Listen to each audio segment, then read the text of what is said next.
Mr. Harry Bierschwal, world famous young Mr. Harry Bierschwal, world famous young gentleman from Marietta, Ohio. We're going to ask you a bunch of questions. You can comment, answer, do whatever you want to do. When you're ignorant, you don't know anything, don't answer. Who's peeking around the corner there? That was Marilyn. Anyway, so your name is Harry F. Bierschwal, correct? Right. What's the F stand for, sir? Frank, Frank. Where were you born, Harry? Marietta, Ohio. You remember when you were born? April 13th, 1905.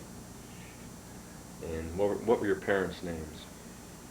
Mother was Lottie, L-O-T-T-I-E, Rech, R-E-C-H. And Dad is Frank William Bierschwal. So your middle name was after your dad, Yeah, huh? Dad wanted to name me Harry. Mother said, then it'd be Big and Little Harry. She said everybody she thought was entitled to their own individual name. And so they compromised, and Dad got to Frank in the middle. Oh well. So what generation American are you? Are you third, fourth? Were your Well, grandparents here? Were your let's great see. grandparents in the Revolution? The grandparents, they were all born in the United States, I think on both sides. But in other words, they were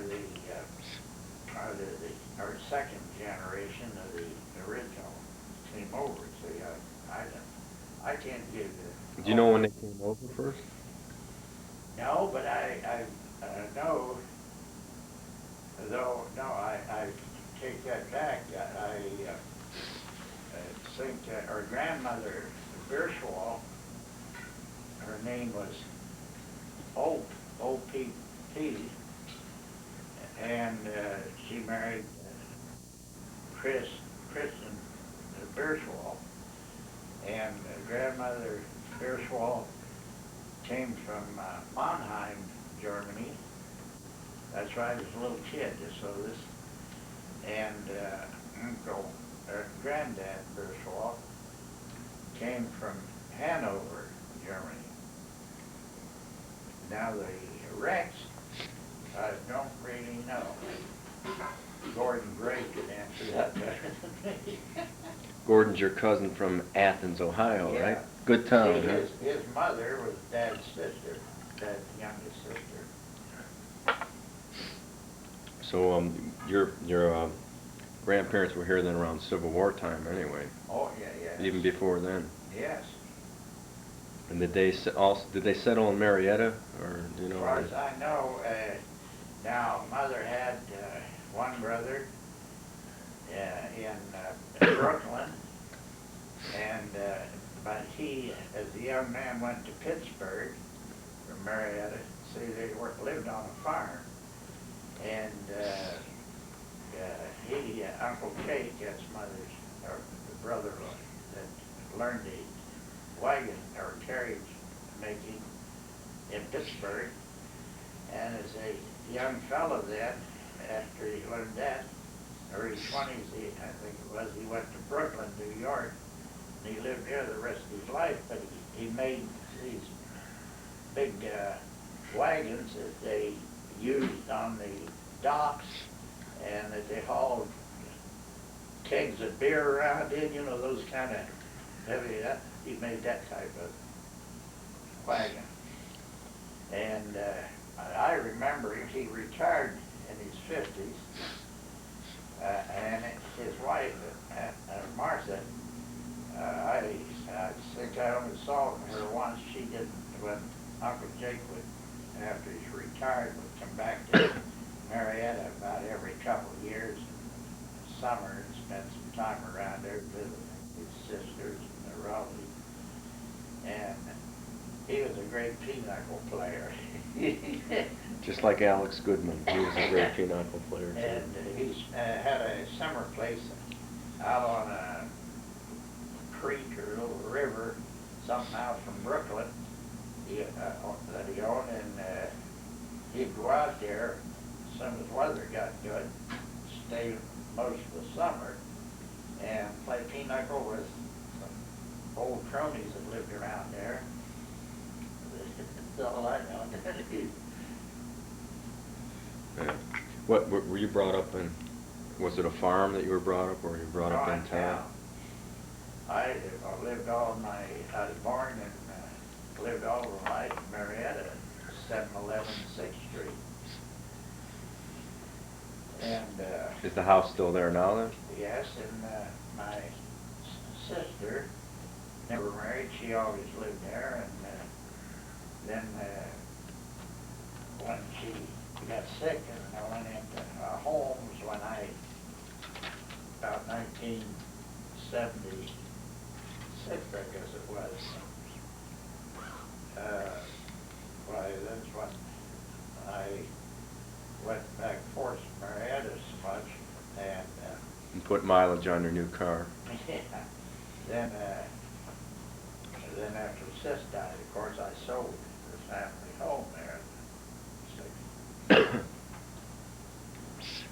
So what type of work did your father do then? Since Dad was you were a carpenter, and he also did fine cabinet work, and worked on that for a year. He worked on the Schenck big home in Wheeling, West Virginia. Mr. Schenck was Dad worked there over a year making doing fine cabinet work in the house. Schenck was a meat packer in Wheeling, and he built this mansion, and Dad used to come home weekends on the train from Wheeling to Williamstown, West Virginia, which crossed the river from Marietta. So my dad worked most of the time he worked around Marietta, but there were times that he went away on big construction jobs.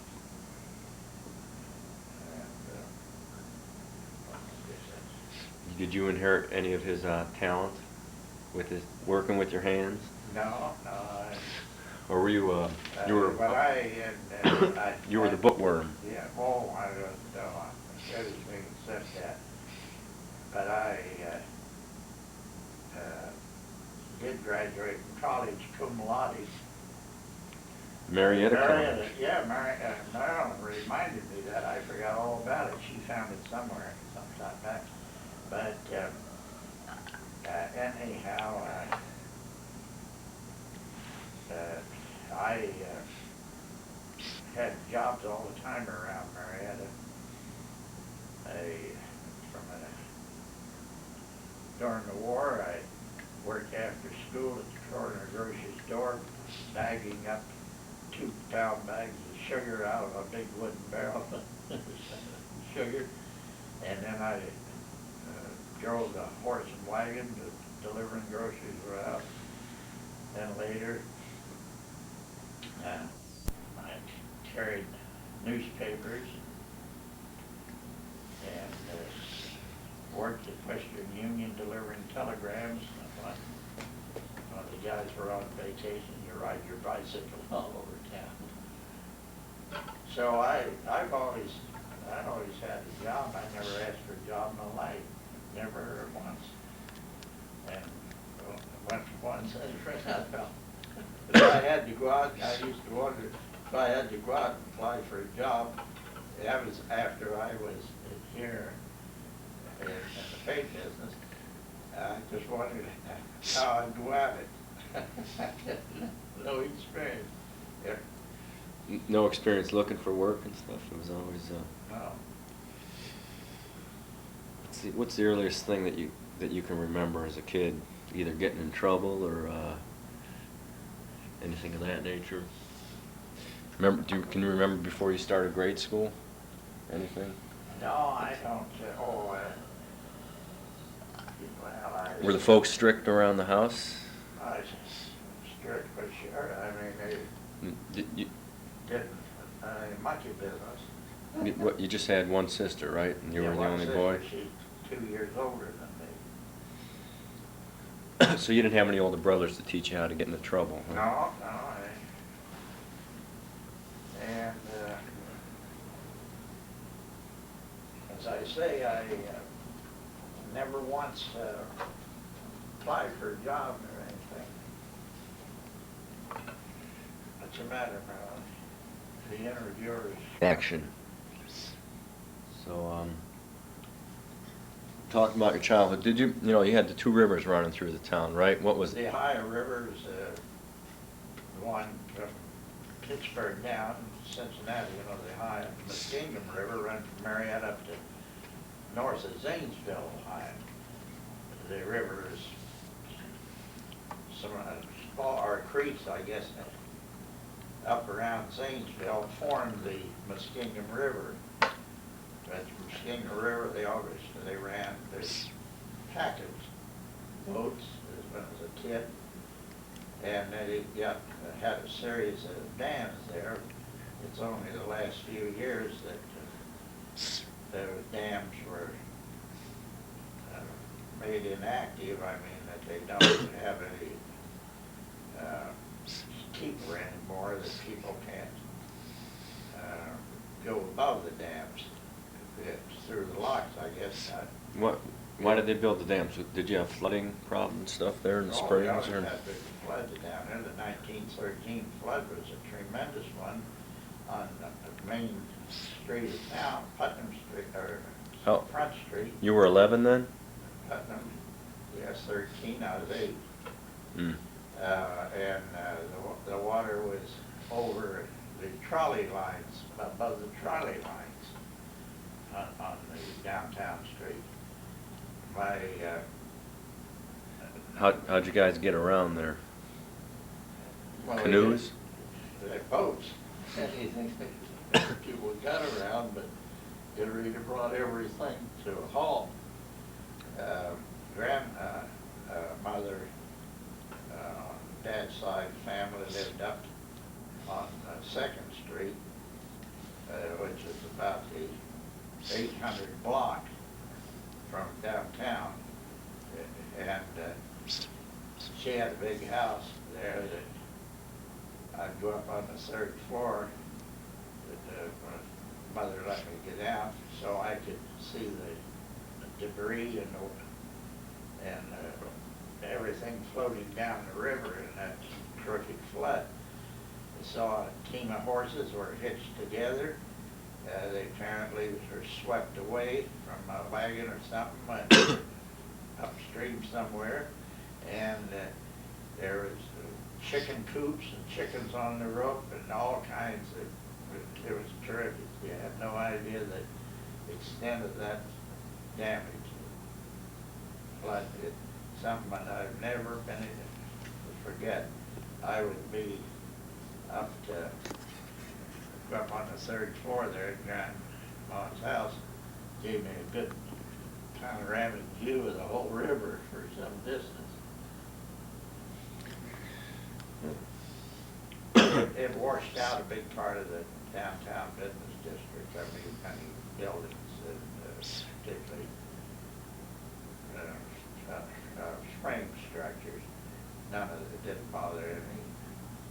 Second, like the courthouse and some of the big bank buildings. Yeah, did it get to the house at all, where you were living? Oh, no, I was up on 6th Street. So you're up pretty high then? Oh, 6th, if water ever got up there, you could wipe the whole thing off. Although there's a hill clear up to 10th Street, beginning at about 8th Street. There's steps like, see, front and 2nd.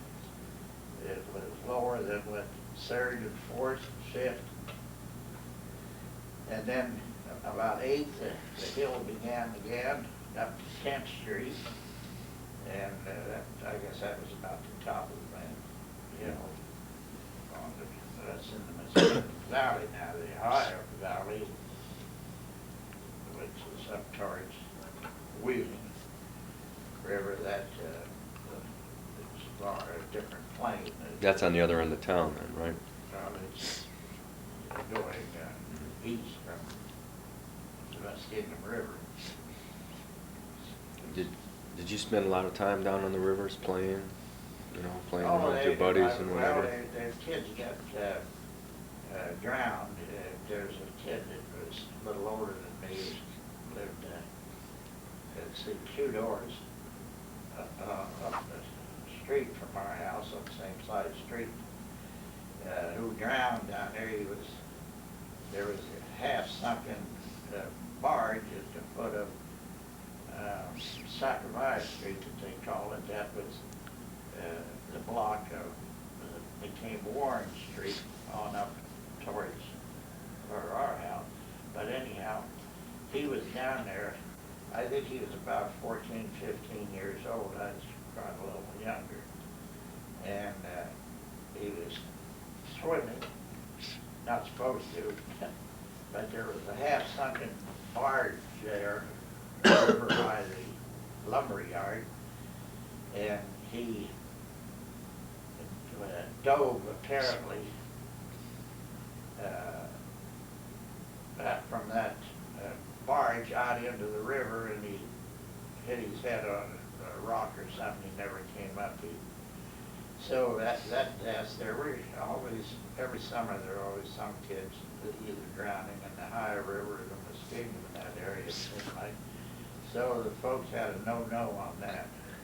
That's why, or they sent me to the YMCA to learn to swim, and I never learned to swim because George Sperry next door, older boy, and Pete Boggs around the corner, both about the same age, they would go to the YMCA, not supposed to be able to get down in the pool area or anything else on Saturday, the time to take his lesson.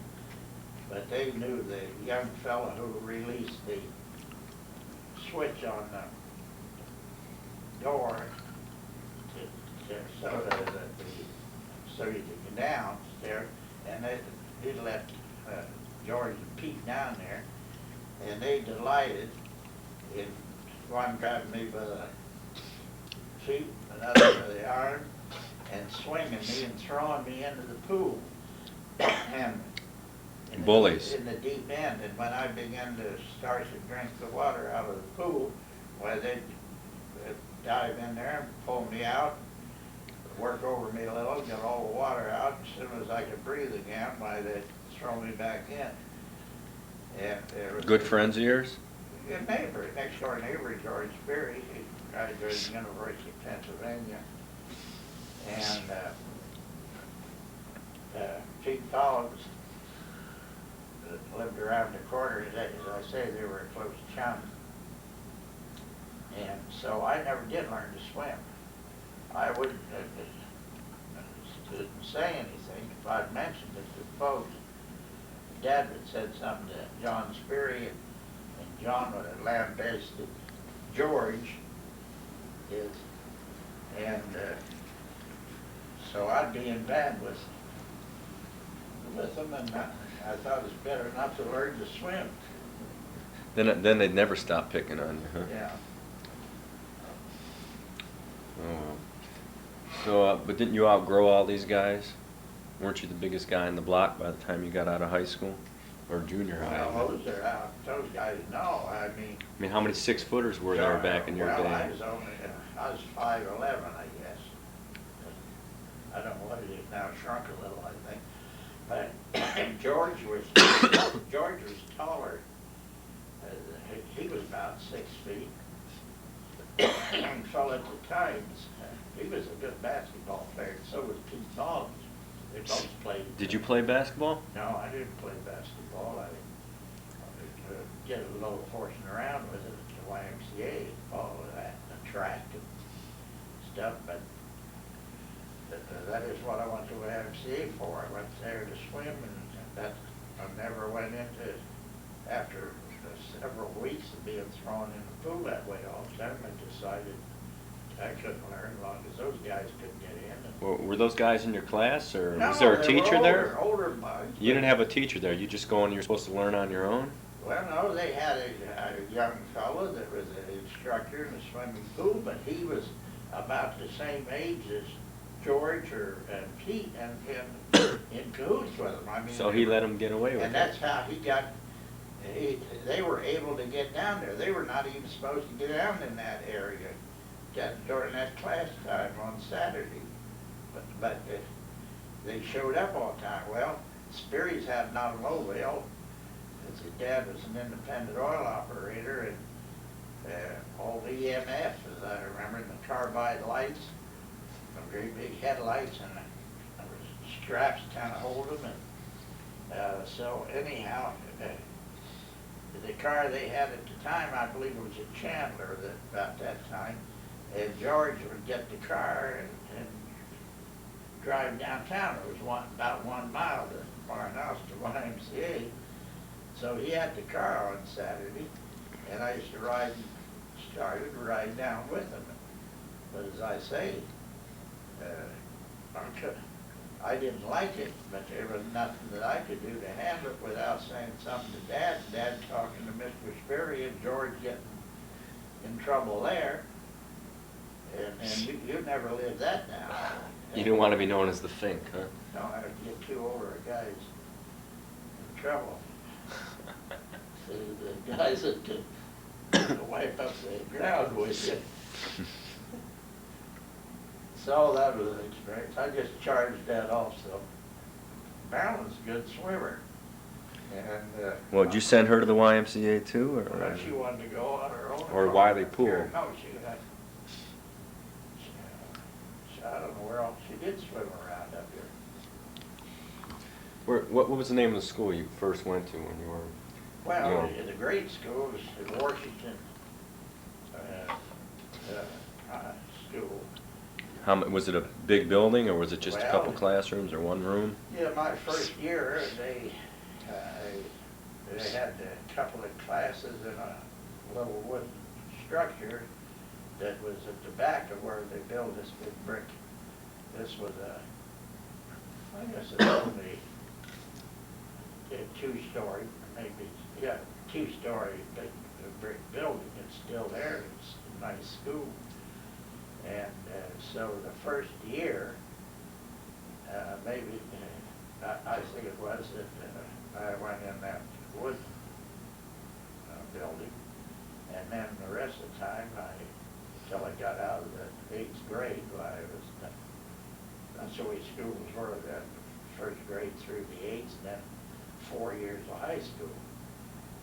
So I then went to Marietta High for 4 years and graduated in 2022. You were 17 then when you graduated? Yeah, when I made up the time I was supposed to be in the class of 27. I guess so. It must have been. I skipped the teacher skipped me on the 5th B in the grade school. Why, they thought you were smart? Or something. Well, they must have known something. And so then I went through high school in 3.5 years in order to graduate. At the time, a couple of my closest buddies were. So that's why then I had 4 years at Marietta College, and I was supposed, of course, to graduate from high school in 23, and I graduated in 22 because of the 2.5 years that I skipped. Well, at high school I went 8 periods a day this last year. So anyhow, I was just 21 in April, and I graduated from college in June that year. Any special teachers that you remember from high school, grade school, or college that made a big impression on you? Or anybody that whacked you on your behind for not being good? Well, the fraternity initiations where you got whacked on that. Or at Marietta College? Yeah. What fraternity were you in? Well, it was, at that time, as a local, was to reestablish the chapter of Phi Gamma Delta. As during the war, so many kids had left the school, that must have been That's World War I? World War I. And so they left school and enlisted, what have you, and the chapter became inactive. But it was the fourth Phi Gamma Delta chapter in the United States. That's how old it was. And so all the while I was in school, and from the time the charter was lifted, declared inactive because there wasn't any students left in school during the period there. And bigger schools didn't want to reestablish the Phi Gamma chapter, I forgot, Ada chapter or something like that. And so for years, and while I was going through school, one of the early members of that chapter, who Robert Shaw was his name, a New York attorney, who was active on behalf of trying to get his chapter reestablished. He would go to the ecclesias or conventions, and he would never get given an opportunity to present a case to the assembly. So he finally got up to be put on the agenda at Colorado Springs, and that was the time I was a junior, I guess it was. And yeah, and they put him on one of the last pieces of business of the convention on the closing day, and there were very few attended that last session, and from what he said, many of them that were there were under the weather, or too much under their belt. And so so they took no action. He presented the case, but somebody made a motion to table it. So he stopped off Marietta on his way back to New York City, and he was so disgusted and whatnot, and he said, advised not to make any effort to get the chapter reestablished. And they felt now they shouldn't have any chapters except in the biggest colleges or universities in the country. They weren't interested in small schools. And Marietta was pretty small, wasn't it? Yeah, Marietta was how many thousand? founded in 1835. I don't think Marietta ever had more than 1,000 students. I don't know. I think the time I was there, probably was maybe 500. I'd have to look up. I get some records around here somewhere, but I never paid much attention that way. So then Lambda Chi Alpha, the chapter here at Western Reserve, Lambda Chi Alpha established a chapter in Marietta. So that's, I automatically, that was after I was out of school. That happened after you graduated. I graduated at 26. I don't know when that happened, about 1930, 28, 30 or something like that. So I'm on the rolls of Lambda Chi Alpha now. And I get their quarterly magazine and so forth, and opportunities to make contributions to their alumni fund. Every year, right? I haven't been doing it. I'm employed, so I don't. That's right, you're unemployed, right? Right. Do you remember when you were in grade school, did you have to dress in a uniform? No, things of that nature? no. You'd be glad to It was have public your school? own clothes on. Back then, was the town pretty poor, rather poor at the time, or Town poor? yeah, or the general population? They always did have some wealthy people there.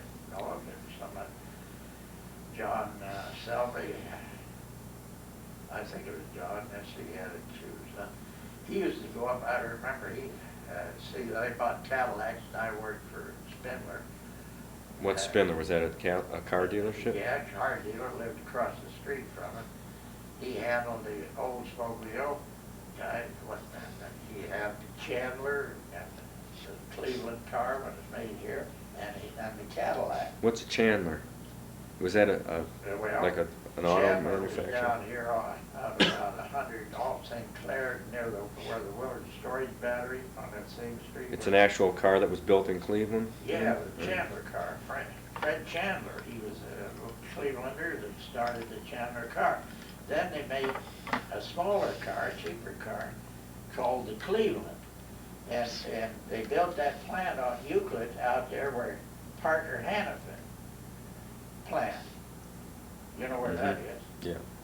Well, Parker, that old Cleveland automobile plant became Parker Hannafin Company. They still own it, I guess. And so I used to come out and get cars and drive back. Up from Cleveland back down to Marietta? Yeah, I'd come up on the B&O train and get off at the old Columbus. How old were you then? Huh? How old were you then? I was at college. Okay. I was up. You were old enough to drive I then, came right? before, I think the first time I came up to drive a car, I was about 16, 17 years old. But I used to go then I'd come up here and stay overnight at the Olmsted Hotel and go to the Palace Theater when it was new.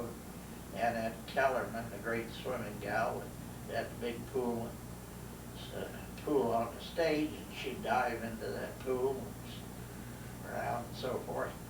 Well, anyhow, I'd go to the Olmsted Hotel, stay overnight, then I'd take a streetcar and go out to St. Clair. North Olmsted you're talking about, or Olmsted Falls, somewhere around there? Olmsted Hotel at the corner of 9th and Superior. No hotel there anymore, though. That's right where St. John's is, right? No? We're The across church? from St. John's Mhm. Cathedral. It was on the right, and this was Okay. on the left. And I'd walk from there down to St. Clair and get the streetcar to go out to Chandler Plant. And if I was getting a car from a Cleveland car, why, they had messengers going back and forth on the half hour. One would leave one plant, start to the other, and another guy would leave the other plant back, mailmen, so forth, and they'd haul the customers are up to get driveaways back and forth. So I had quite a experience bringing up some of friends once in a while that came up after a car. Well, as a matter of fact, when I was down at the college reunion here, well, let's see, it was Gordon's 50 year, and also Lawrence Amos. Well, Lawrence Amos was a country boy from up the Ohio River that was in the fraternity, and he went then from Marietta College when he graduated to Case, and then when he graduated to Case, Dow Chemical hired him. He went up to Midland, Michigan. He was the one that got credit for the development of this saran wrap. I just mentioned that as something that was well known that Lawrence was credited with. And I ran into him down there at this homecoming out in front of the library. When's the last time you were down there? Was it? No, not the last time. It was in, let's see, 58. It was 20 years. That was 78. Mm-hmm. That'd be 78, I think. Yeah. He was either 20th or 25th year now. 20th. Well, anyhow, I was out there in front of the library talking to one of the fellows, a couple of fellows that I've been in school with, Gordon. You met McCutcheon, Gordon Gray, didn't you? I met him when I started at Ohio. I went up to see him when he was an appellate court judge. Yeah. First week I was there. Well, Gordon was in the same class with Lawrence Amos, and they had their wives, and they were over a little way from where I was talking to some of the others. And finally, when they came over, Lawrence and his wife, Gordon, his wife, came over where I was standing there talking, and Lawrence Amos says to his wife, he told her, introduced her to me, and he said, "This is the fella who introduced me to the Wicked City." Meaning Cleveland.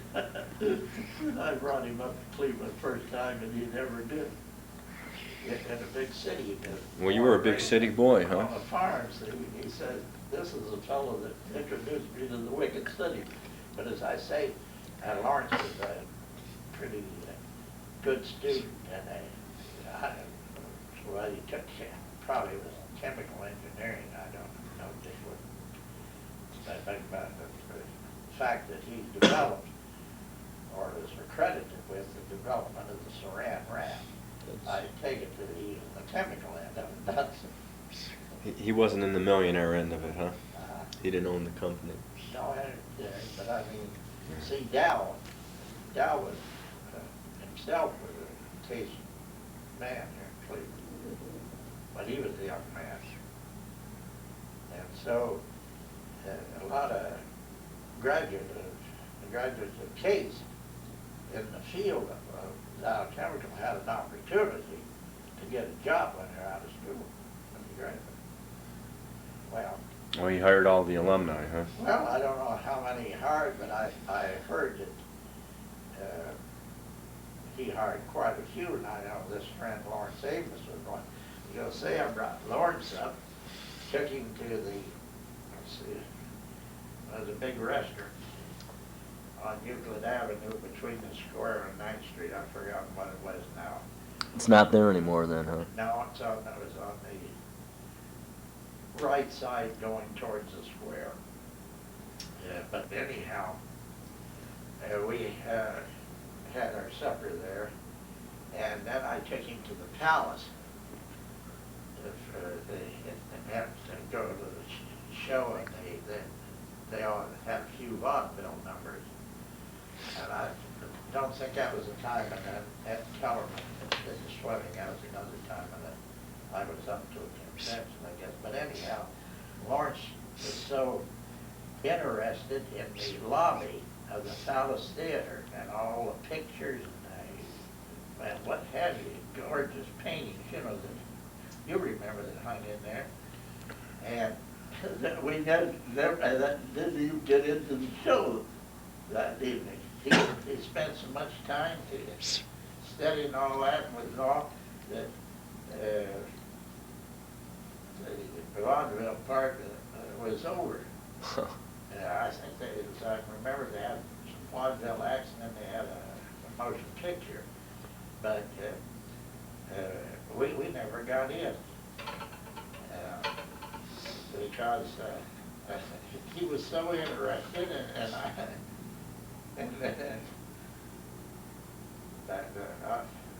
I noticed here, he died just a couple of years or so ago. I noticed the college papers. Time for a short back in the action again here. What did you say? We were talking about the type of trouble you got into. You're claiming that you weren't a troublemaker, huh? I wasn't before the court. I was never in jail. Dad took me down to the jail one time to show me the cells around here. Crackers, okay? Yeah, they're fine. And did Dad take you down one time to the City Hall, didn't he? I couldn't go in though. It was a hot day and I had got in the car barefoot, which is unusual for me because I never go barefoot, but I was barefoot and the pavement was too hot to walk on. I tried to get out the car. So you stayed in there, you didn't go in that time, but Dad always took her all over town to experience everything. They get on the streetcar and you ride clear the whole loop around this town, and not once but 2 or 3 times, didn't you? There, would you like anything, Dad? Any Coke or anything? No, I don't think so. Okay. Thank you. How are you getting along, Mary? Oh, I'm still, Anything I can do for you? Studying her Old English. I'm still using the dictionary trying to do the translation. Oh, good. You tell the teacher So humdinger. you'll catch up. Getcha? Catch up. Yeah. The So- teacher's in law school right now. Gordon, Yeah, wait and go to law school. what were you, a couple years older than him? Yes. So why didn't you wait? Well, I got busy and I got other jobs. In Marietta, or were you? Yeah, and jobs I had offered a couple of jobs. As a matter of fact, a telephone company, somebody had recommended it to Chesapeake Potomac Telephone Company, and they paid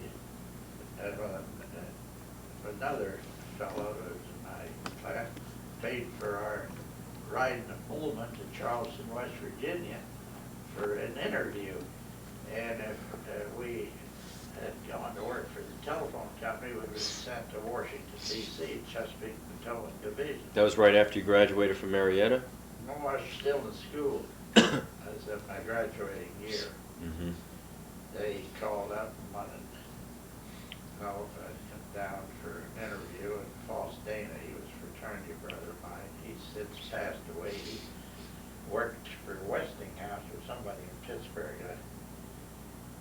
I hadn't seen for years, but I saw his sister down at the college reunion at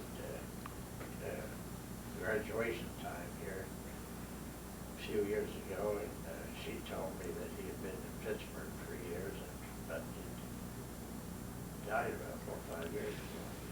Look how hard it's snowing out there. Can you Yeah, imagine? it's spring snow, or it's still winter anyway around here. Do you remember any, speaking of snow, do you have any big snowstorms down there in Marietta when you were a kid, or Oh, yes, up to your knees. closed the schools? I don't remember that they did ever close the school. They don't spoil them like they do nowadays, huh? We walked those days. They had streetcars, but you're used to walking, and you'd bundle up. The weather was bad, so they didn't close school like they do in the city here. They didn't have a transportation problem. They had. Well, how far was it for you to walk to school then? Well, I only walked to the Washington Street School while I was in grade schools. What was that located at? That was on 4th Street, and there's one block. Is it still there then? Yeah, half the block of schools there, and the Carnegie Public Library is right near the playgrounds of the college on 5th. It's on 5th Street. So I could walk there in about 3 minutes from home to the Washington School. And then the high school was also between 4th and 5th Street. See, this is between 4th and 5th. And down towards town. And see, that the grade schools was in the 600 block. And the high school was in the 400 block. So just 2 big blocks down, but it was in that, between those 2 streets, the high school. How many people were in your high school class, do you recall? Did you go around to different classes during the day, or were you? Yeah, sure. High school, I don't know. I got books around here somewhere, but I would say the graduating class was probably something like 125. Even when you went to high school, you didn't have to wear a tie or anything like Oh, that, or no. did you go in your blue jeans? No, No, didn't wear, well. Didn't have them back then, huh? Wore shorts. Shorts? Well, it was tied at the knee, they weren't open, you got Yeah, strapped. the girls like your legs, or Well, you I had don't- your socks up to the bottom of those, huh? Well. Like those golf shorts, huh? Well, but they were, they were tied or strapped or buckled right below the knee. Hmm. Well, you didn't have to wear a tie, but as I recall, we didn't go quite as leisure as they do here in the city now. Period. We had a shirt that we had buttoned most of the time, as I recall, and probably a little tie on it, except when real warm weather. I don't really recall now. Do you remember when you had your first date? Was it in high school, or were you chaperoned? Or junior high? You didn't have junior high, it was grade school and then straight in, huh? To high school. No, I don't say it was a date, but I used to go visit her quite a little. Who is she? When I was about 5, 6 years old, she lived down the next block. You say 5 or 6 years old? Yes, that's about what I was. Isn't that kind of young to? Margaret Hopewell was her name. Her dad was, I worked for a torpedo company, that is, where they shoot oil wells to break when they're drilling to break the rock. rock and so forth. He was later killed in that test. She lived down the next block. Well, she had an older sister that was a friend of my sister. And so, it didn't go steady. You had birthday parties that you were invited to. Different girls, I don't know. I always played the field. Oh yeah? Lots of girlfriends in high school then? How about those big For all bullies? I had time for. Why, were you too busy studying or too busy in No, sports? I Or what'd you do? Working and then all other kinds of stuff. I went to school during the day, worked in the evenings, and did you do a lot of work around the house too? Did your folks have you? I didn't do much. Maybe weekends, summertime, I used to we had a nice garden there. What type of stuff did you plant? Dad did most of that. You plant a lot of vegetables or just flowers? Oh, flowers and vegetables. We had some corn and potatoes, raised vegetables and lettuce and tomatoes. We had an apple tree in the backyard there. We had a grape arbor with a lot of blue grapes on it and whatever, I've forgotten the name, Concord grapes. Well, back then you could eat them without worrying about all the little bugs that you get in them nowadays, I suppose. They sprayed them. I remember when they needed it. I mean, the people, the small town, most of the people raised the lots were big and raised most of their vegetables, such as beans and corn. And you kept them all winter? They can them? They can it. Mothers would can it. Mm-hmm. So you never had to go to the grocery store for your vegetables, huh?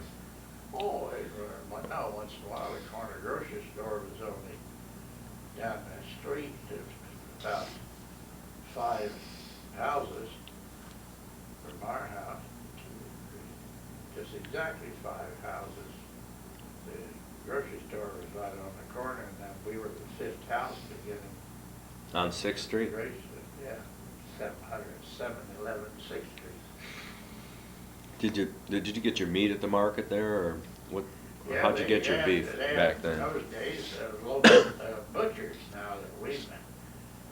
Up on Warren Street, Warren was that corner where the store was. We go up there to Sixth Street,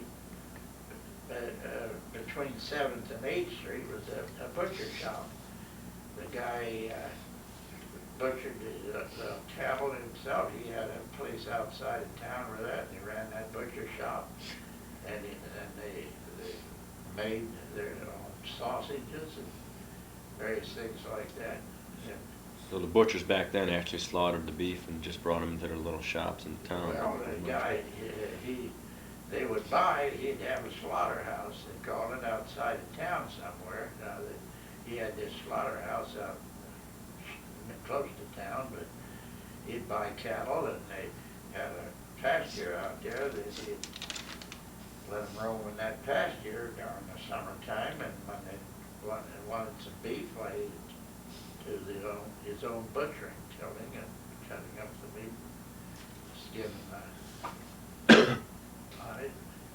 You never did any work with him, though, did you? Oh, no. I'd go up there to get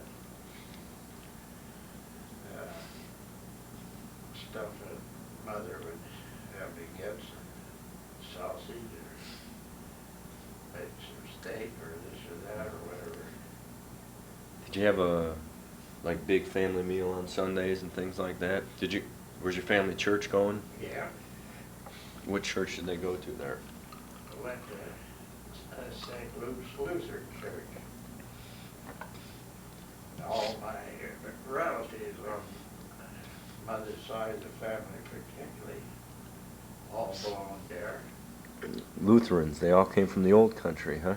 Yeah, I came from Germany. There's some German, most of them they're all of German descent, as I would recall, but that is their families on both sides, both the Bierschwals and the Rex.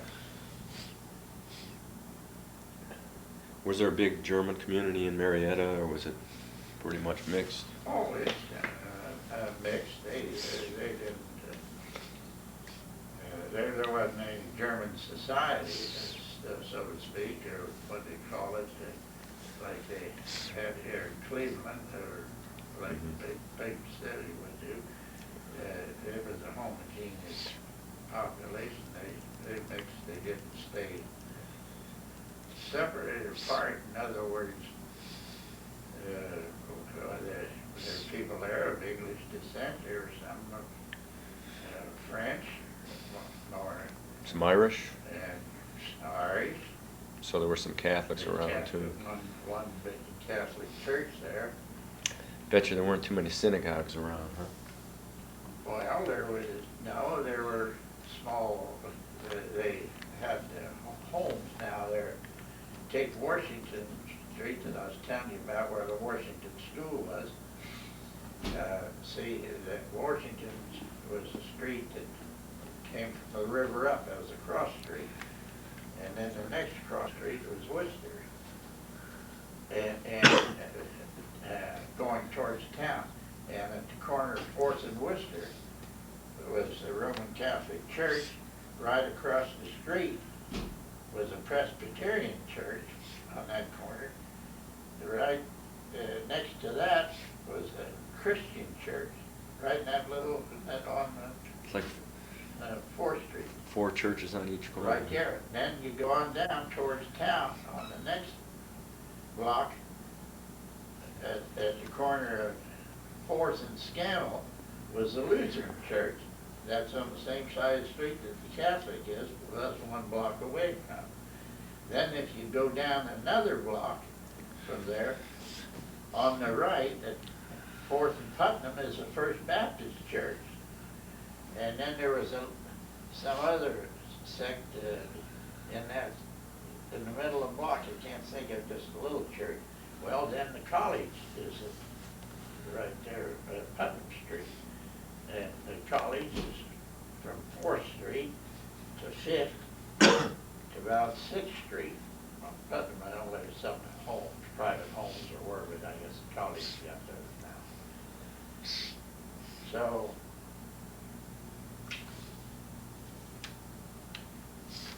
So there was quite a variety then, huh?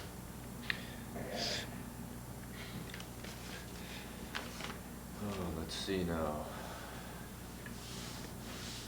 asking you about, basketball and stuff. Or did you do any athletic stuff, or you mostly just worked after school, huh? No, I didn't. Any baseball? No, I didn't belong anyway. We didn't have any little league at that time.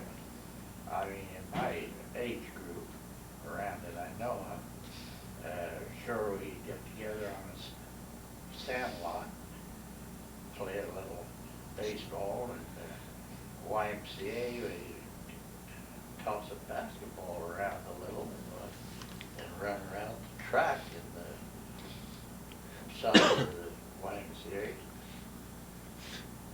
And, but I always said, I had a cousin that was a football in high school. He was older than me, but I never. They had football way back in the, 1920 or so. Oh, sure, they had football in high school. I didn't know that even. They had it back at the time of the war. I don't know how much. There was always some, as far as I can remember, as far as get back. Of course, I was on the time of the war came along. I was 8 years old. So Too young to fight, huh? yeah. Did you have any relatives fight in, Oh, the First yes. World War? Cousins?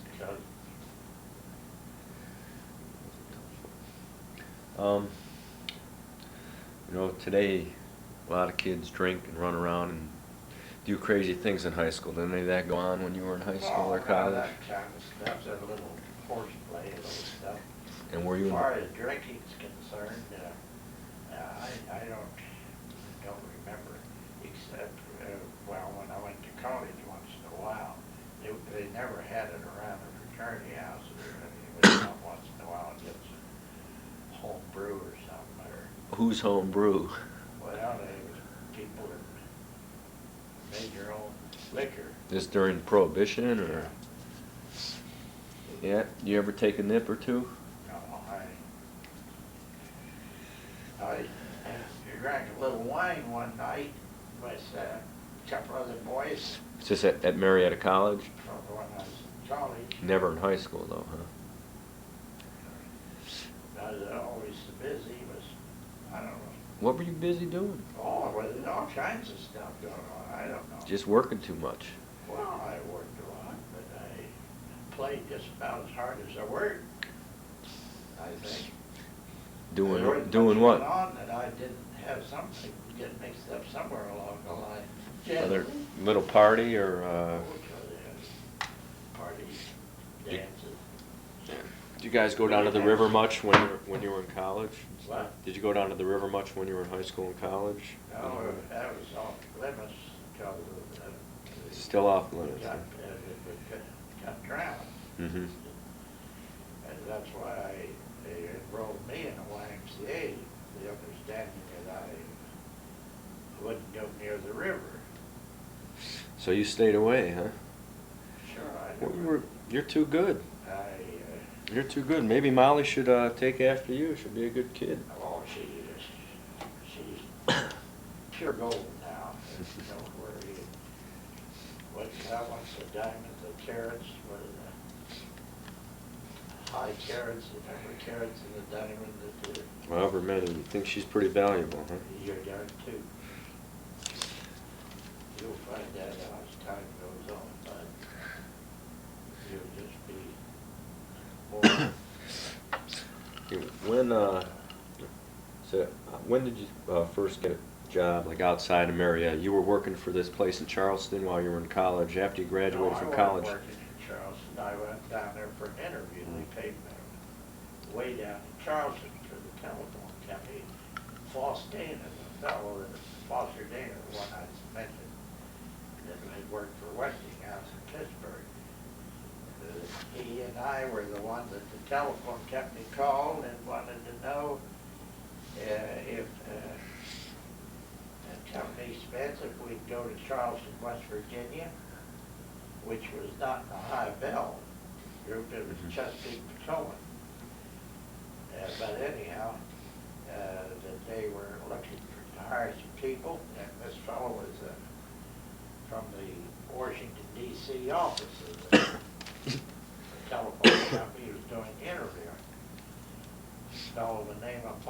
I guess.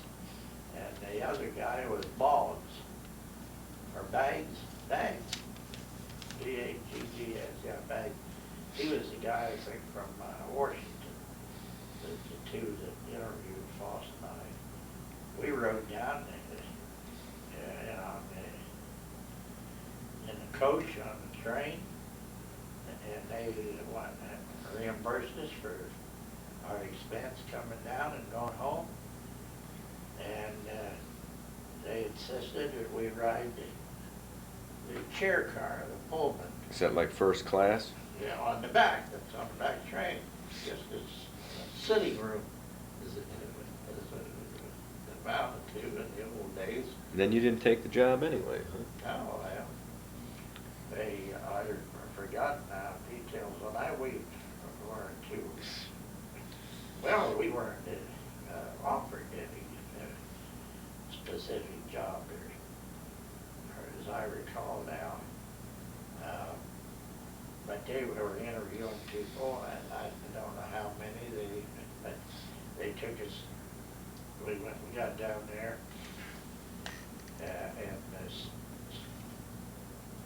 stayed overnight at a reservation hotel they had for us, and had the interview in the afternoon. They took us out to dinner to our hotel that night, and I think the next day we came home on the train sometime. That's the closest I ever got to working with the telephone company. So when's the, after that, you know, you worked in Marietta for a while. When did you leave, and where did you go from there? I was in school, and then I had, when I was out, as I say, I never asked for a job. People offered to you. You must have had a good reputation. Well, but anyhow, after I was out of college, I had worked for Swan Lumber and Supply Company. Swan's had that corner grocery store when I was a baby, mother said, before Mr. Abbott had it. Right on 6th Street? 6th and Warren, and then Mr. Swan had the lumber yard, builder's supply, and the downtown hardware store.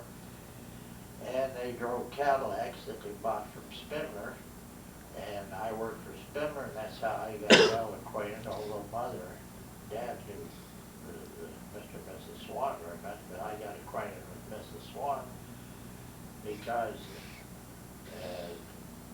they wanted me to drive her to Parkersburg and my doctor periodically, and some other places, and also Mrs. Swan and her sister, and the sister's nurse, they wanted to go over to Uniontown, Summit Hotel in Uniontown, near Uniontown, Pennsylvania, for a weekend. They had me drive them over there, and Mrs. Swan had me drive her to her doctor in Parkersburg at times. That is when I was in school. And so then when I graduated, they wanted me to work for them, and I worked for them, and they opened a new hardware store in bank buildings, People's Bank Building, and What was the name of the hardware store? Swan, S-W-A-N. And so I worked in a hardware store, and as I said, did drive for family and things, and then that was when this came up out of Kansas City. Buddy Al Bodie was Remington Rand. They bought the Safe Cabinet Company in Marietta, and then they were headquartered in North Tonawanda outside of Buffalo. So Al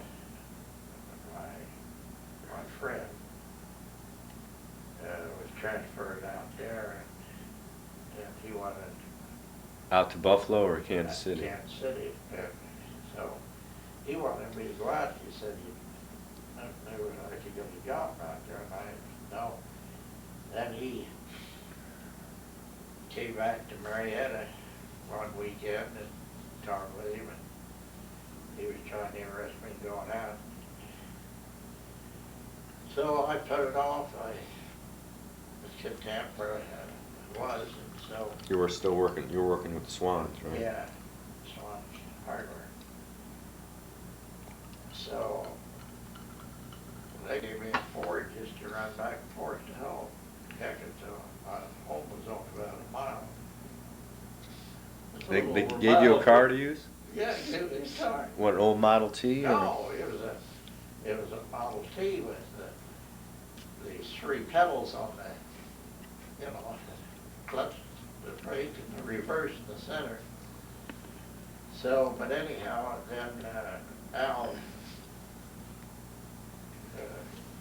called me from Kansas City. They wanted me to come out, and well, he told me quite a little about it when he was in there that weekend before. So they offered me a job. I decided I would go out there then, and Swans said if it doesn't turn out, that they didn't want to hate to see me leave, but they said if I didn't like it out there, they wasn't satisfied with the job, to come right back or let them know we don't take anything else. They said they'd always have a job for you, huh? Yeah, that's right. So anyhow, that's how I happened to be in Kansas City. Met Grace. Yeah, how'd you meet her? You met her in Kansas City? Yeah. Was that where she was from? No, she's from Illinois. What was she doing there? Living there. She and her mother, she was for the Davises. What was her maiden name? Van Houten. A little, is she Dutch or German? Holland. Yeah. And the dad now, I'll have to ask Marilyn. What was her father's name? His name was Van Houten, and her mother's name, I was just thinking,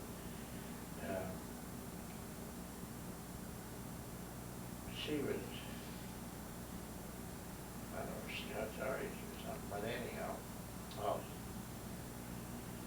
so that's where I met Grace, was introduced by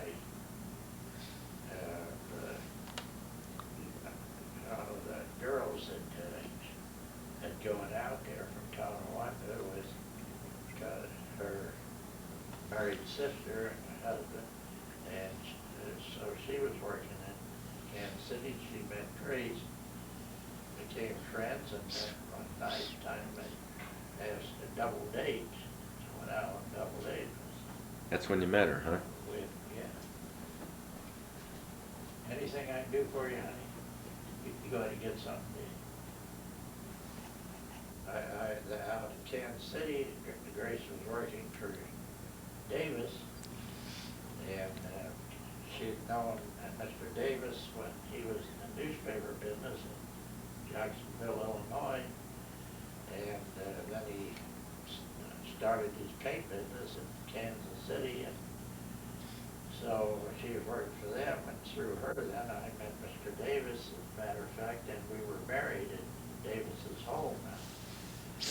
Davis has had a big home out in the Country Club district. Did The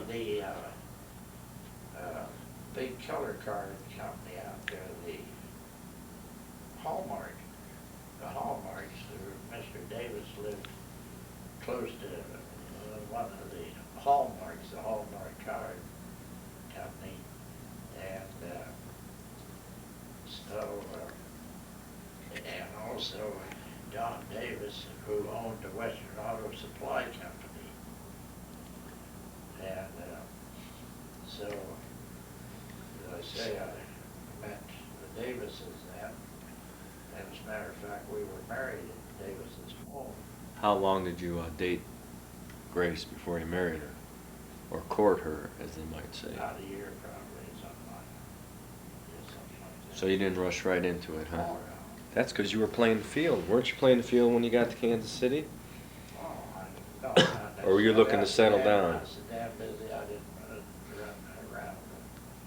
We went places and fellas together, but there was always something going on. Not just went to parties.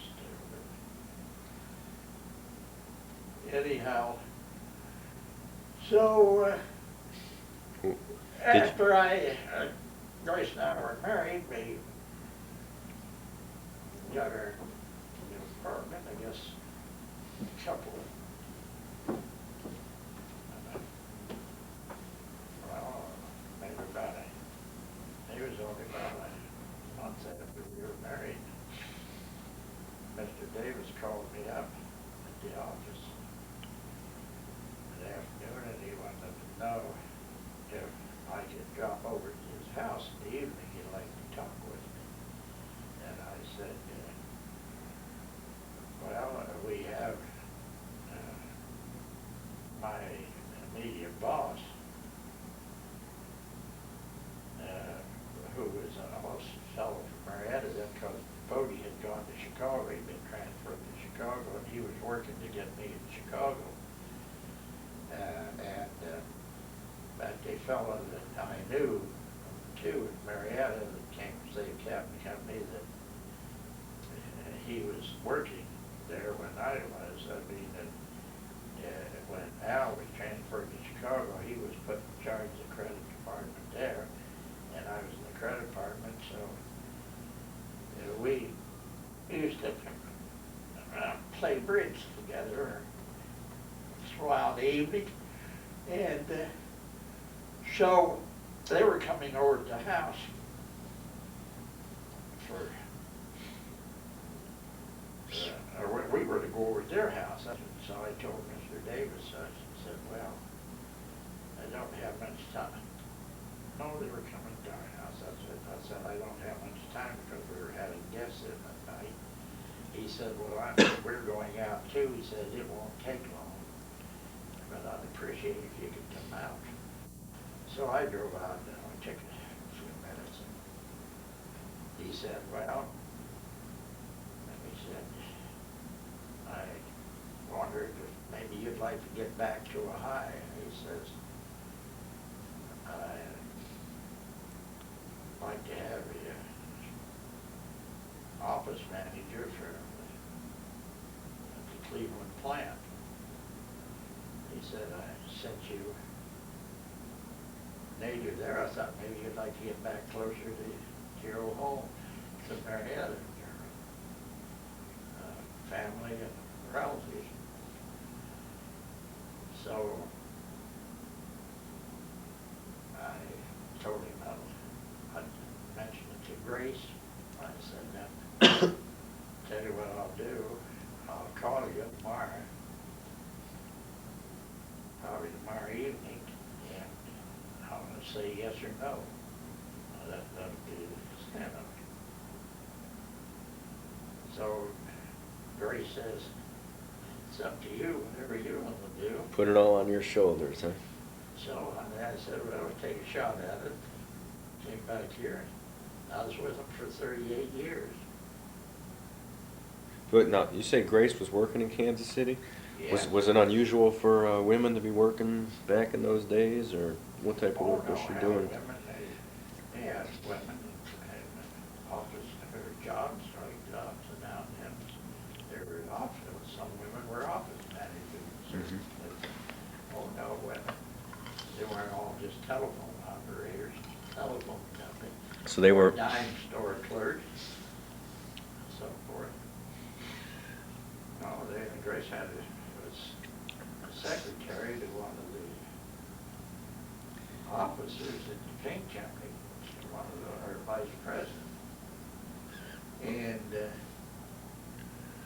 so How many years were you in Kansas City then? I was in Kansas City about 2 years. That's all. Were you when you moved out there? Were you a little nervous and excited, a little bit of everything, or you knew you had a job lined up already? Nervous and excited about it. I had this. You already had yourself a I job, had huh? this job, and I hadn't even met the top boss out there. So you weren't Yeah, you weren't never going out there broke then. But he was Buffalo, and went and ran Cardex, predecessor of Remington Rand, and then predecessor of the one that merged with Burroughs recently. That was called the crazy name. What is that?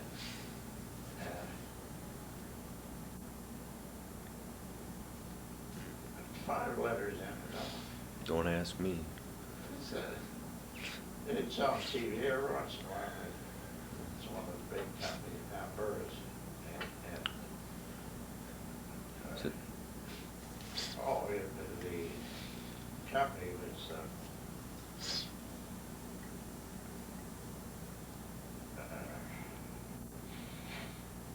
I forgot now. Well, anyhow.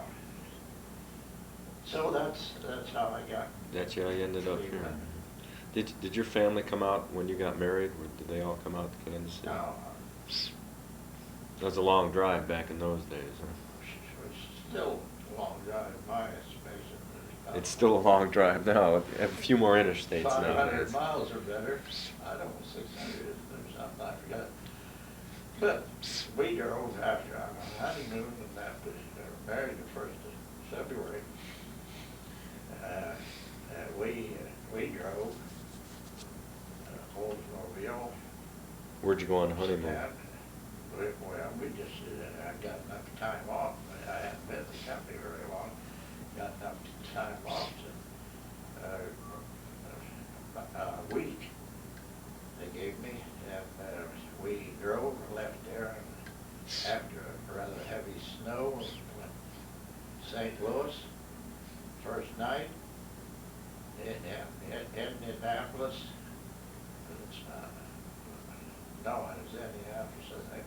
Yeah, Indianapolis the next night, and then into Marietta in about 2.5 days. So you went home to see the folks for your Yeah, honeymoon. Well, that's very kind of you.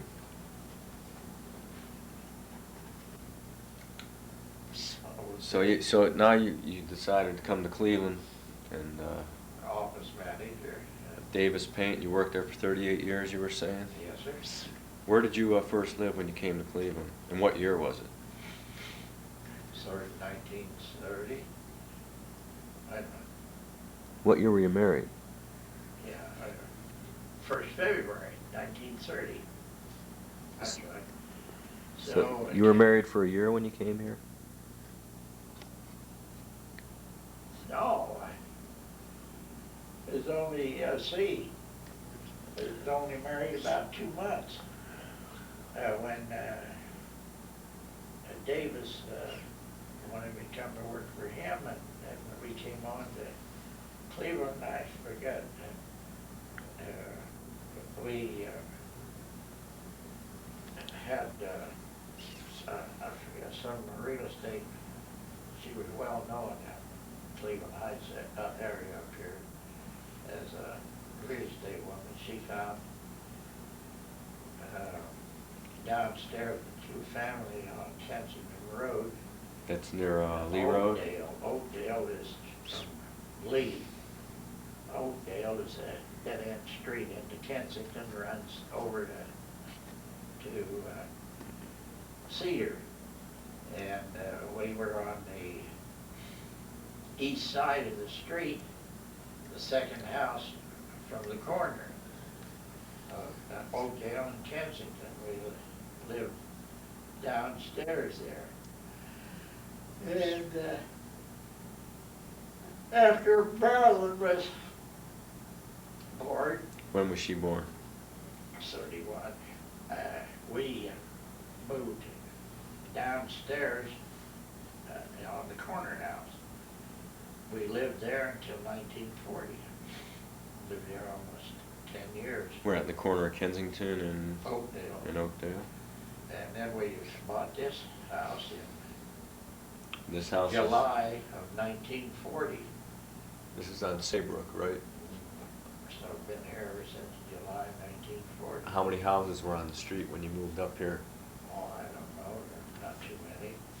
There was where Moriarty's lived. That was a same builder, can't say his name right now, built that. He built this. Well, did Seek build the houses, or No, he just Seek lived was- here? No, Seek just lived in here. Well, what was the size of your lot back then? Was it this 40 foot by 120? So the other lots along the other way here were all, on the street the same way. yeah. They're Of all- course, a lot of them were empty at the time. Huh? A lot of them were empty when you moved up here, though, Oh, right? There lots was, are empty. All of Warrensville was empty. There was a, on this block back, just an open field, from both directions from Hillbrook.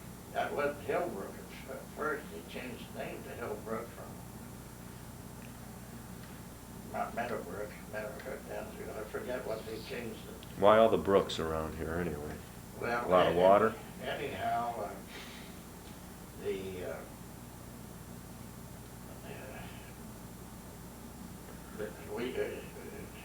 he built Luxembourg, Louis Luxembourg. He built the Seek's place where Moriarty's. He built this. He built where Wishnix's are. He built the next one to go Then down to as far as Osborne. Osborne's, yeah. And I don't think he went any farther down there.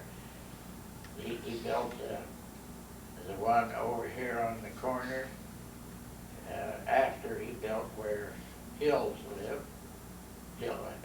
But before Hills was built, Allen's, this one right across the street here where it is built, and I think Luxembourg also built the one right straight across from us. He built the next house, and I think that's about all that he built on that side of the street. But this was largely vacant lots. Well, Doctor lived where Arnson's is now. Doctor, he was a skin doctor, dermatologist. Joseph, Dr. Joseph. And he owned all of this, he owned this next lot, right across from us. And that was a big grove. That was just full of trees. What about Paley's house? When was that built? That after ours, maybe a year after ours. Allen's were there. Allen was general service manager of White Motor Company. He was from Minneapolis. And so they were the first there. And then Dr. Paley bought it from. When did he move in? I don't, Before the Kravitzes, before the Moriartys? oh yeah. No, the Seeks were more artists. Right. And Seek worked over at the bomber plant during the war, and but he had been in some association, worked for a man that lived down in Hudson. I forgot his name now. So Seek finally bought out there Berea, or not Berea, or close, or the closest bomber plant, I guess it was in Berea. And that's when Moriarty's bought it. That's So Seek moved out to the west side then? yeah, because he worked at the bomber plant. He drove back and forth to the bomber plant every day for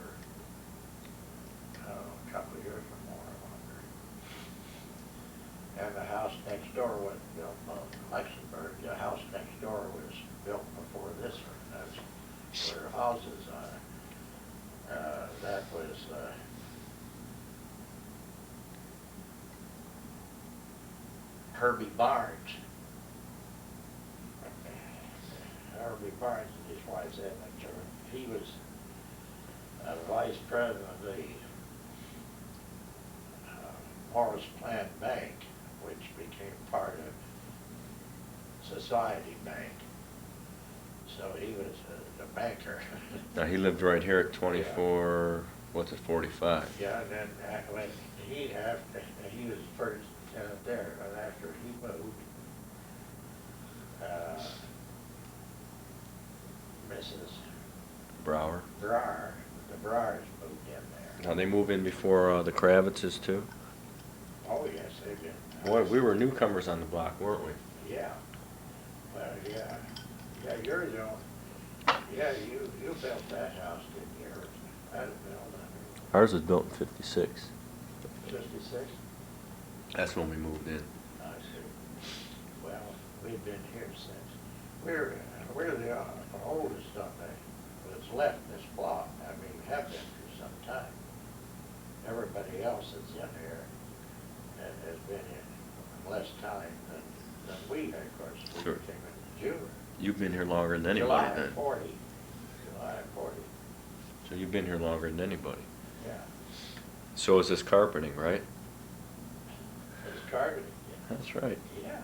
This carpeting is, boy, I thought we were buying another house when we bought this as wool carpeting. But, and of course, they didn't have the big weaves then. It's all in strips and sewed together, you know. But this was, when we bought this, the fellow that he had been in the Oriental rug business, young man, down on Euclid, near 55th, or Atia. I forgot what nationality that is, but anyhow, he couldn't sell Oriental rugs at that time at the Depression business. And there were some friends over on Eaton Road that he worked for Standard Oil Company. A fellow that they bought Oriental rugs from Atia at one time, and he told us about him. And so anyhow, he's the fellow that we bought this carpeting from, and he sewed it, he personally, he and his wife. And so we, as I say, I thought we were good guys, but we're looking how long we've had it. It's as old as the house. We had carpet in here at first. I mean, great big carpet we gave. Big rugs? Big rug, I mean. Grace gave a big rug to Florence, my colored woman, the cleaning woman that Grace had, and help with her mother. Now, who else lived here with you? You know, Marilyn. How old was Marilyn when you moved here? She was 9. Did you have any family members here? Relatives, cousins? Living where? Right here. Nobody. We bought this house. We were first tenants. This was, we've been living, you know, we're on Kensington about 10 years. We moved on 1930 and it was 1940. This house was just finished, and they just, the two brothers, they were bricklayers that built that house, the speculators, in other words, and they were just finished that house. And let's see, the Fords were in there, and then the young couple, and they went on, they had a couple of kids, I can't think of the name right now. They'd gone down to Mexico on vacation, and he got sick down there, contracted some disease, and by golly, came back. He never worked after that, and it wasn't long, he died. And they had 2 little girls, and she used to come back once in a while to visit.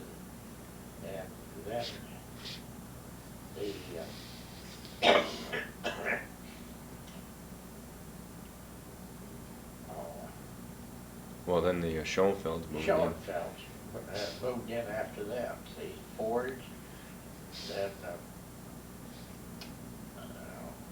hell,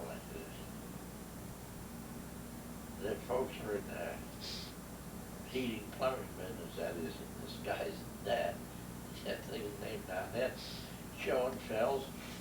Then the young, after Schoenfeld died, Young attorney. the other guys came in. No, east to St. Louis down. I could ask Marilyn what her name. And he was working. They had a branch plant down here, George Sullivan or somewhere. The company headquarters, St. Louis. They transferred. They were awful nice. Had two little boys, and then the attorney came in. I forgot his name. He didn't stick for long, then he moved to Bierschwal. Did you, were you able to get down to Marietta much then, once you moved back to Cleveland to visit folks? And Oh, sure. back and forth? We get down at least once a year. How'd you go down? What road? Public drive down. Old 21. Went all the way down, huh? Yeah, 821. Mm-hmm. I guess there was 8 out of Marietta for ways, and we used to go down by Akron. Now that's along 477 was put in, and we'd get down to through Dover, New Philadelphia, Dover, just newcomers town. Now the road goes down, right? Doesn't go through newcomers town, but the end of it, for example, now, and that goes through Cambridge then.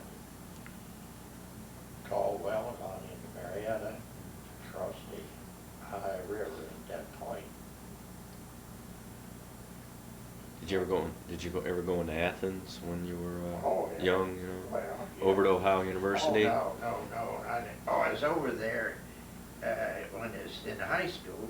I was on a debating team from Marietta High that debated some other high school at a debating session that they had at High University put on. And I had forgotten that, who we debated. It wasn't what town it was now.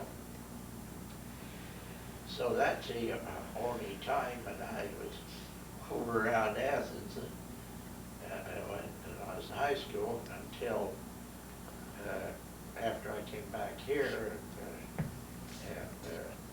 we'd go down to see after Gordon, after the war, Gordon was out and started, he worked for a law firm. Where did he go to law school at? Western Reserve up here? Or? No, he went to law school in High State. Uh-huh.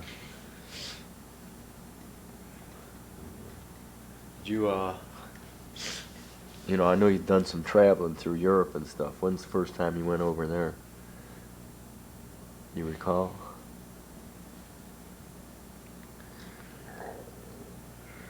Oh, I think it was 61.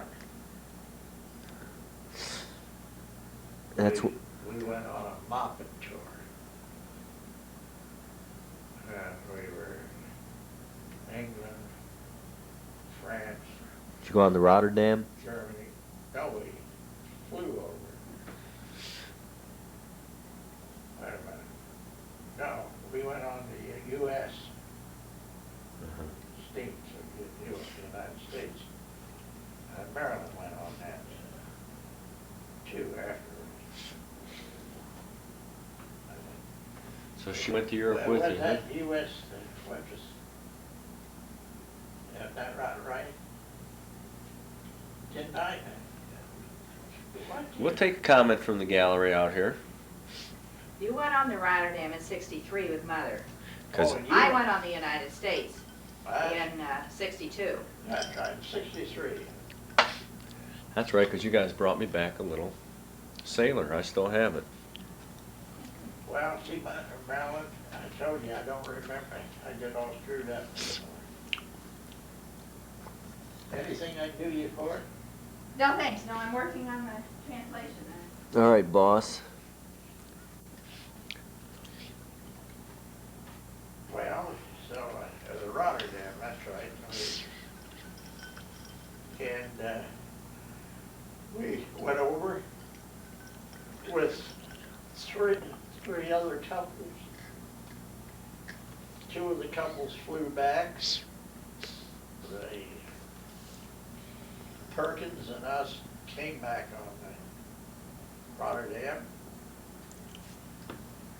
And of course we'd driven to New York separately. But, How'd you go to New York, on 17? Or the interstate or turnpike? What was open back then? Up through Buffalo, whatever that New York thruway. Interstate 90, it was probably open back then. I don't know what the number was. We always drive Pontiacs? No. First car I had, we had two Fords. We had Oldsmobile when we came here, and we bought two Fords down on St. Clair near 55th and the Ford agency down there. Then had Chevrolet, Bass Chevrolet, when they were over here on Mayfield, about where Dowd Motors is now. That Bass was right in that around in there before they moved down on Orangeville. And after the Chevrolet in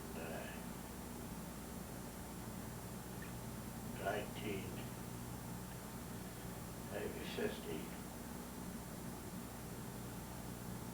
as I say, because it went to Pontiac, first Pontiac. Four-door sedan is the biggest Pontiac. It's two-tone green, as I remember. Then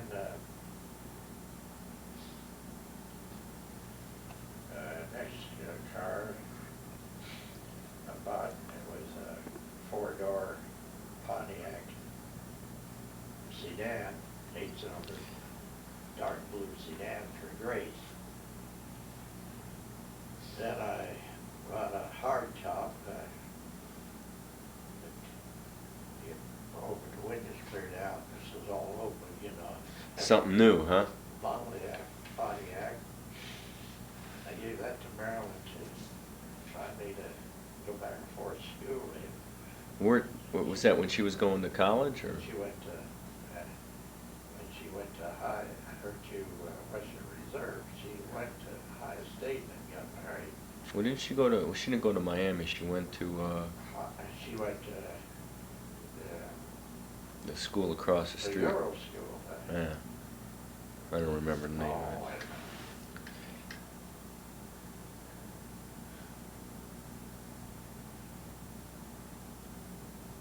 Marilyn.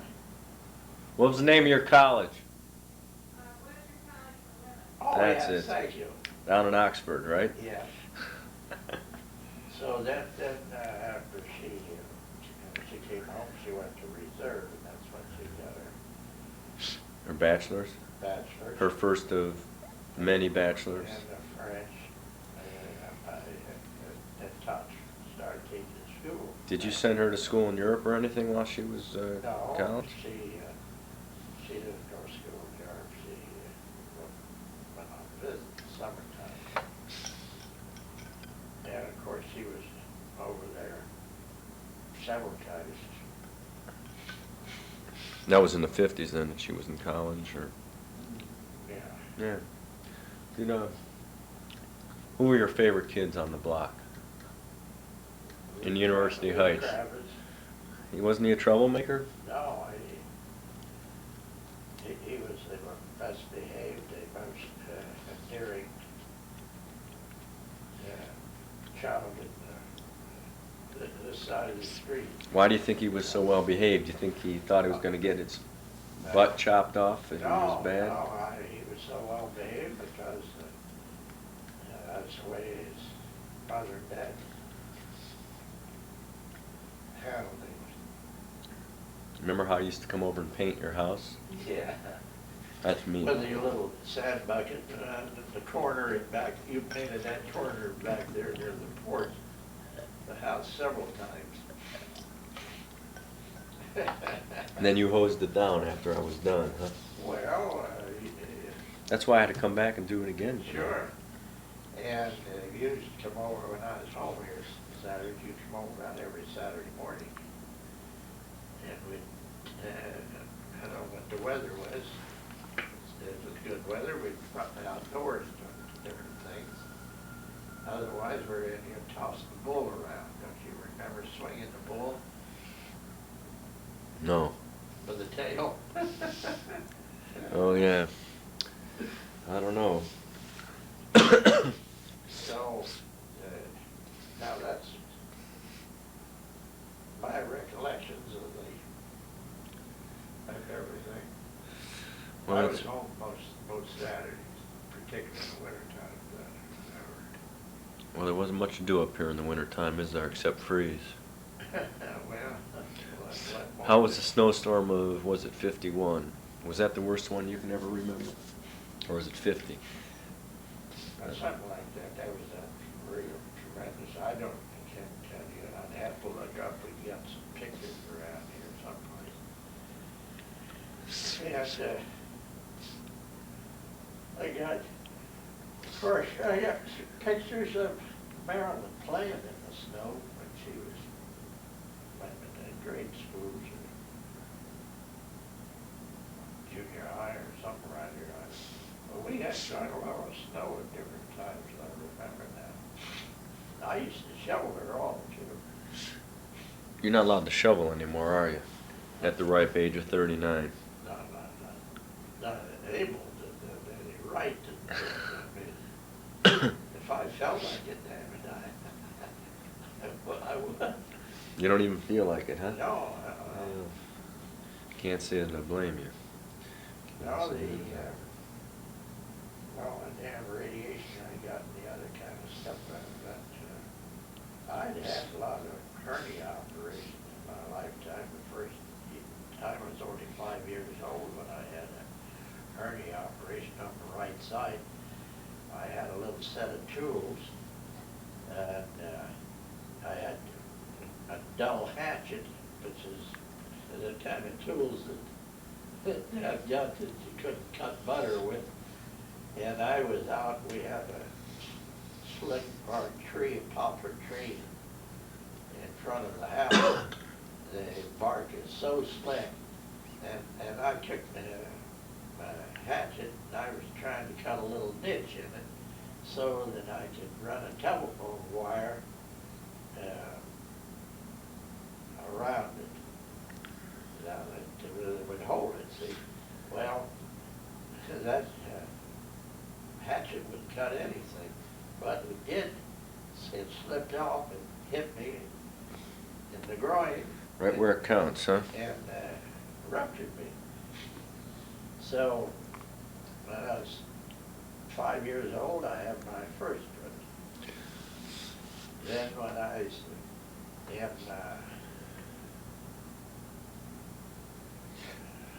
high school,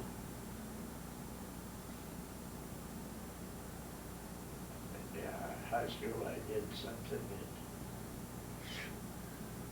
caused me to have an operation on the other side. So I ended up with 3 operations on one side and 2 on the other. I've had 5 already operations. Sounds like a lot of fun. The last one was, of course, back 2 years ago. I don't remember just when. You see, I had the operation down on hospital had it in Cleveland. Is there a doctor's hospital? That was in Cleveland Heights, though. I forgot now. But anyhow. So, I've felt pretty good up until about 10 years after I was retired, or 11. And you started turning 40, huh? Started going downhill. Well, how long were you married? 38 years. A little over. That's a Almost pretty long 30. time. What year did Grace die again? We were married in 1930, she died in 78. Right. That was after that swine flu business. She died about 2 months before her birthday. How old was she? About 78. Was she older than you? Yeah. You married an older lady, huh? How much older was she? Just a couple years. Yeah, sure.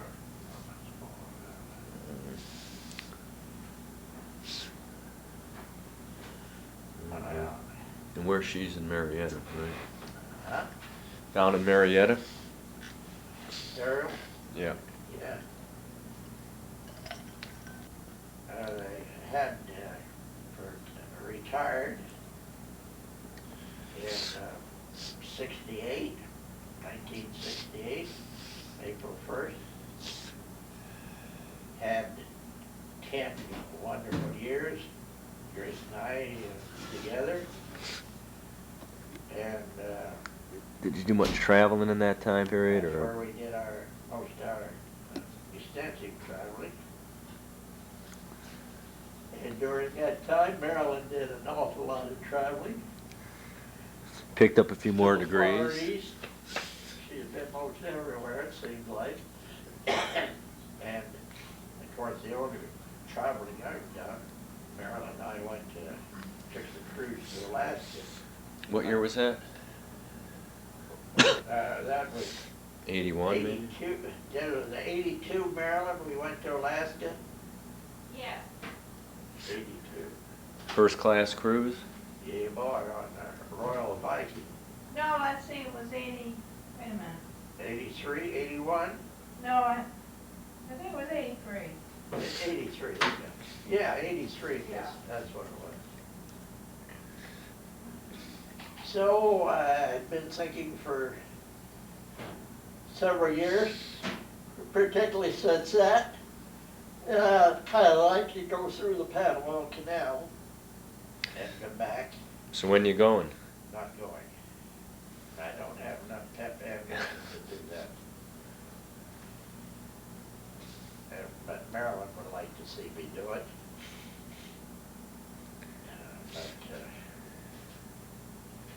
It's a long I'm haul. more comfortable around home than any place I know of now. You like your porch, don't you? Not damn little time I spend out there on the porch if it's hot up in here with the air conditioning. When'd you put the air conditioning in? Air conditioning. Let's see. I had to put new furnace in 78. I put the air conditioning in 80, I think. Yeah, so you got spoiled, huh? You don't like the back porch anymore. Well,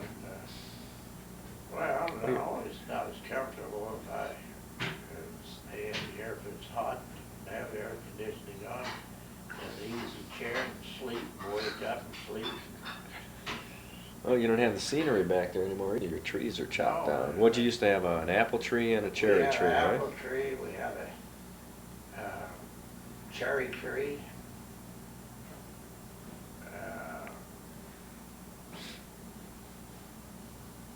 We had some other kinds.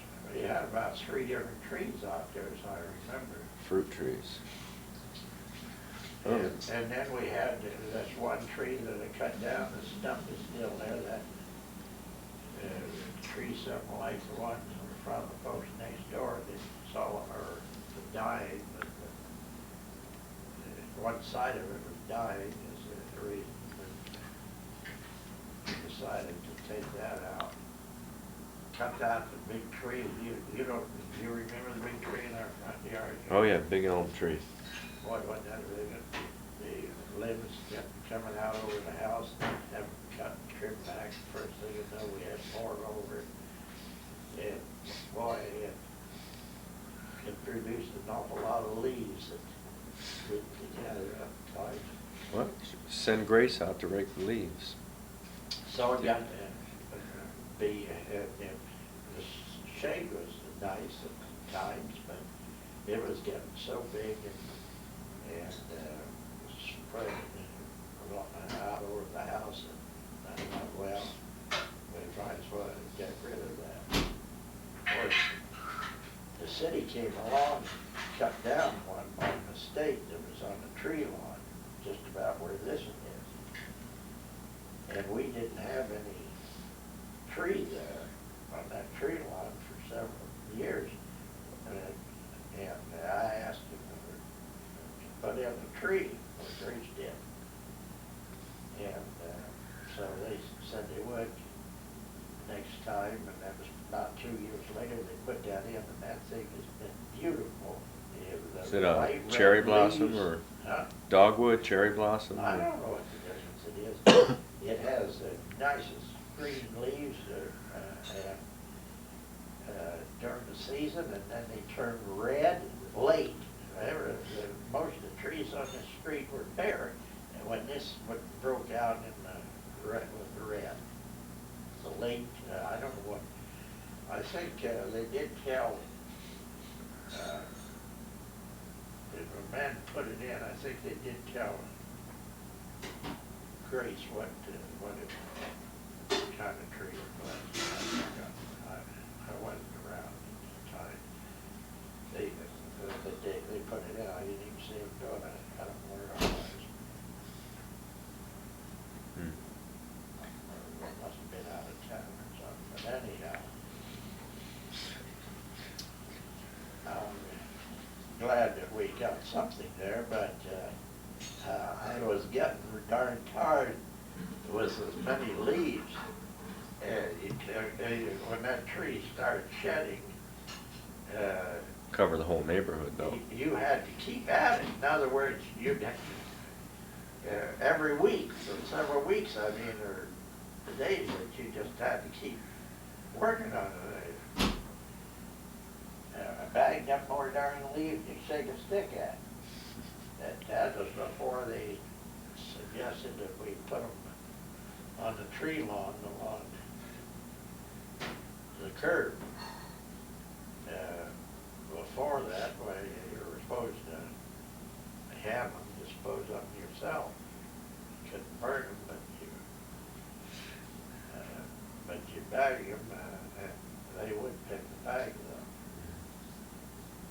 Of course, when we moved here, this hadn't turned into a city yet. I don't think it was Still a village or whatever, huh?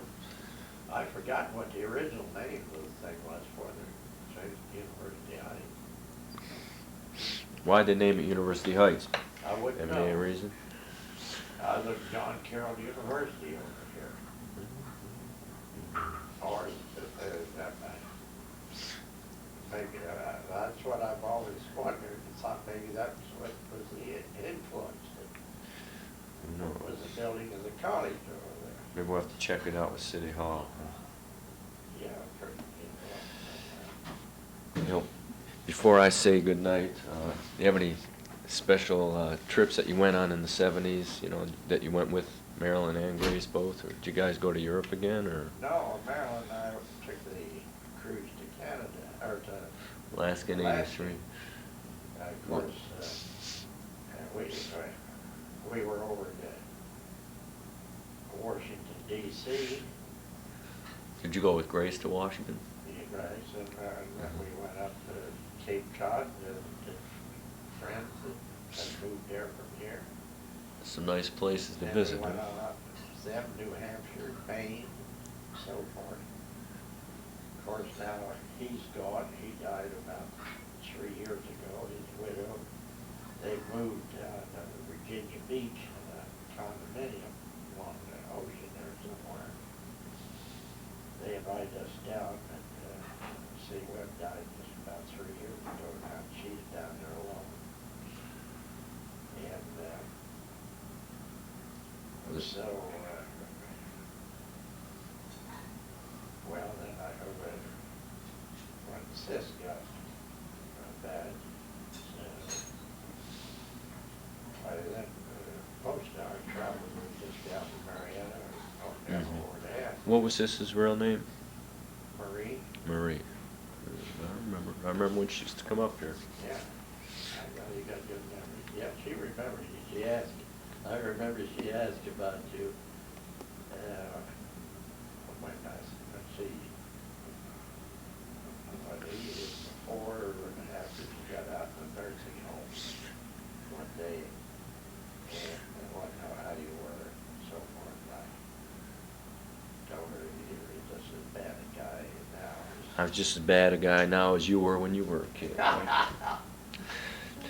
You have any closing comments for your family, friends, relatives, Well, enemies? You don't have any enemies, though. oh, I said, oh, but not to speak of. I don't like to speak of. That I enjoy visiting with you and your good wife, particularly your little Molly. She'll be back real soon. And I wish you the best of health, success in your profession, and years and years of enjoyment. Now that's coming from the preacher. Preacher Harry. Interview of Harry Frank Bierschwal at his home on 2449 Saybrook Road. Today is March 3rd, 1987.